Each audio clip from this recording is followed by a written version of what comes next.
शिवरात्रि के महान पर्व पर भगवान शिव के स्तोत्र के साथ मैं शिव सूत्र के उन रहस्यों को स्पष्ट करने जा रहा हूं जो हमारे जीवन के आधार हैं, जिन सूत्रों के माध्यम से हम अपने जीवन के उलझे हुए रहस्यों को खोल सकते हैं। हम अपने जीवन की जटिलताओं को अनुकूल बना सकते हैं और एक बूंद की यात्रा को पूर्णता देते हुए सागर तक पहुंचाने की व्यवस्था कर सकते हैं। पुष्पदंत ने अपने शिव महिमा स्तोत्र में भगवान शिव की आराधना करते हुए कहा है, असित गिरि समम जलम सिंधु पात्रे सुरतर शाखा लेखनी पत्र मुरली लिखत यदि रहित्वा शारदा सर्वकालम तदंत गुणानाम ईश पारम नयाति। यदि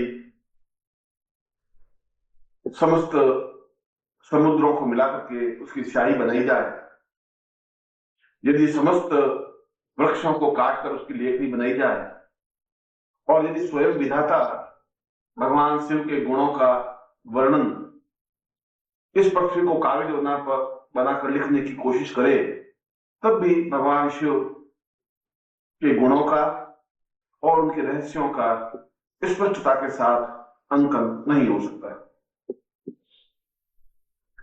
और मैं उस विराट सत्ता के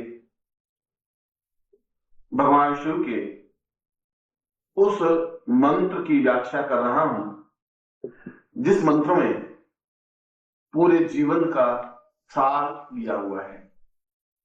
और यजुर्वेद में ऐसे सैकड़ों मंत्र हैं और वे सभी मंत्र अपने आप में मूल्यवान और महत्वपूर्ण हैं, क्योंकि उनमें उन सूत्रों को स्पष्ट किया गया है जो आज के मानव जीवन के लिए अनिवार्य है। सूत्र का तात्पर्य संक्षिप्त, सूत्र का तात्पर्य संकेत रूप में कहा गया है। सूत्र का तात्पर्य पूरे समुद्र को एक बूंद में कहने की और लिखने की कल्पना करना। और यजुर्वेद के ऐसे ही मंत्र का मैं उच्चारण कर रहा हूं और फिर मैं इसकी व्याख्या स्पष्ट कर रहा हूं। यजुर्वेद का वह मंत्र है, ओम नमः संभवाय च मायो भवाय च नमः शंकराय च महेशकराय च नमः शिवाय च शिवतराय च। और यह यजुर्वेद का मंत्र बहुत बहुत समाधानों को लेकर के ऋषि की वाणी से उद्घोषित हुआ है।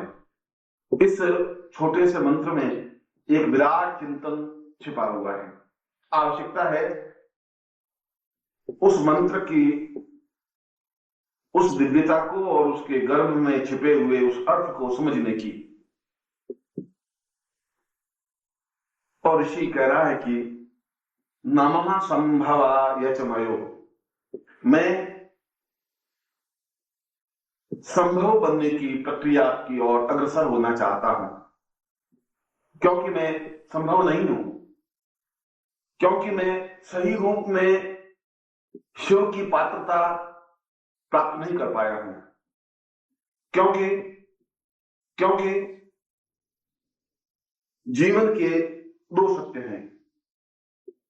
एक सत्य है पूर्ण रूप से समर्पण होने का, पूर्ण रूप से श्रद्धानत होने का, पूर्ण रूप से विनीत होने का, नम्र होने का। और दूसरा मार्ग है आक्रमण करने का, प्रहार करने का, बलपूर्वक कार्य करने का। मगर उस संभवाय में इन दोनों ही अर्थ के तत्वों को स्पष्ट किया गया है। ऋषि कह रहा है कि मैं उस आक्रामक वृत्ति को प्राप्त नहीं कर सकता, नहीं करना चाहता, क्योंकि वह आक्रामक वृत्ति विज्ञान की वृत्ति है। ज्ञान ज्ञान विज्ञान में मूलभूत अंतर है। ज्ञान को नारी कहा गया है, स्त्री कहा गया है, और विज्ञान को आक्रामक कहा गया है, पुरुष कहा गया है। और पुरुष बनकर के केवल आक्रमण करना ही जानता है। पुरुष आक्रामक होता है। पुरुष उस चिंतन को, उस तथ्य को समझने की कोशिश नहीं करता। ज्ञान हमेशा नम्रता सिखाता है। हम भगवान शिव के दरबार में पहुंचते हैं, भगवान शिव के मंदिर में जाते हैं, तो हाथ जोड़ करके और 10 उंगलियों को परस्पर जोड़ करके अपने सिर को झुका करके प्रणाम करते हैं। और इस बात का चिंतन है कि मैं अपनी 5 कर्मेंद्रियां और 5 ज्ञानेंद्रियों, इन 10 इंद्रियों, इन 10 उंगलियों का मतलब है 10 इंद्रियों को आबद्ध करके और अपने सिर में जो बुद्धि है, जो अहंकार है, उसको नीचे गिराता हुआ मैं आपको प्रणाम करता हूं। और हमारी यह प्रणाम वृत्ति, यह हमारा प्रणाम करने का तरीका जीवन का एक सत्य है, क्योंकि हम विनीत होकर के चलने की क्रिया जानते हैं, हम संभव होने की क्रिया जानते हैं, हम संभव बनने की प्रक्रिया की ओर अग्रसर होते हैं। स्त्री अपने आप में एक पूर्ण समर्पण है, क्योंकि उसका रास्ता समर्पण का रास्ता है, विनय का रास्ता है, नम्रता का रास्ता है, अपने आप में झुकने का रास्ता है। विज्ञान जब उस पर हावी होता है और जब पुरुष विज्ञान में बन जाता है, तो उस पर आक्रमण करता है, बलात्कार करता है। मगर इस बलात्कार में एक चीज छूट जाती है। उस बलात्कार से नारी शरीर को तो प्राप्त कर लेता है। हो सकता है कि पुरुष आक्रामक बनकर के नारी शरीर को हथिया ले।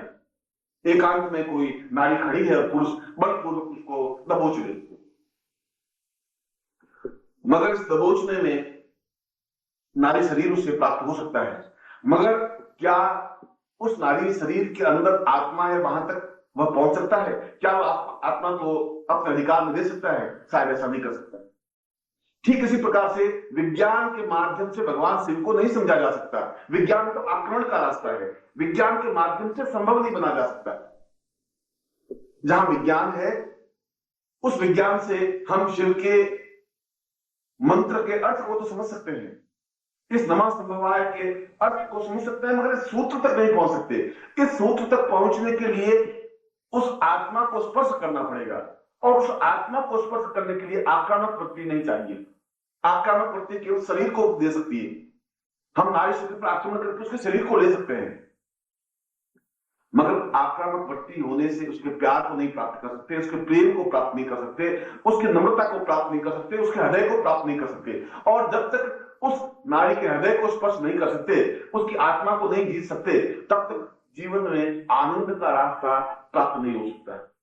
आक्रमण से जीवन की पूर्णता और जीवन का आनंद और जीवन की मधुरता अनुभव नहीं हो सकती। इसलिए ऋषि कह रहा है कि संभवाय, मैं संभव बनना चाहता हूं। संभव पूर्ण नम्र, पूर्ण विनीत, पूर्ण समर्पण युक्त, और यह पूर्ण समर्पण युक्त ज्ञान के माध्यम से ही संभव हो सकता है।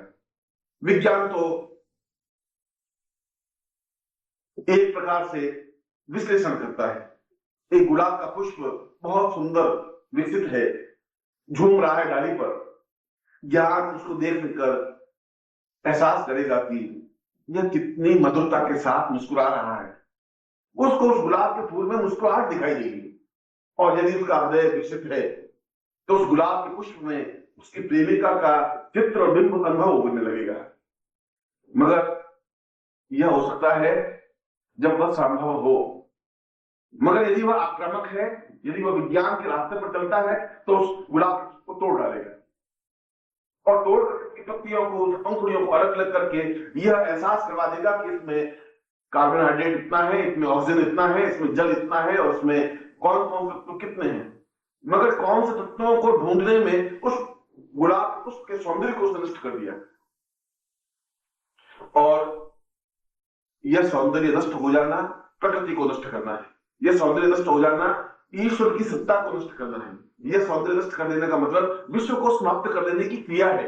विज्ञान निरंतर उस नष्ट करने की प्रवृत्ति की ओर अग्रसर है, क्योंकि वह आक्रामक है, क्योंकि वो आक्रमण करना चाहता है, क्योंकि वो जबरदस्ती किसी को छीनना चाहता है, झपटना चाहता है, किसी पर अधिकार करना चाहता है। और इसीलिए ऋषि कह रहा है कि मैं उस आक्रामक वृत्ति को विज्ञान के माध्यम से, उस चिंतन के माध्यम से उस आत्मा तक नहीं पहुंच सकता जिस आत्मा को शिवत्व कहा गया है। अगर हमें शिव के पास पहुंचना है तो नम्रता के रास्ते से पहुंच सकते हैं।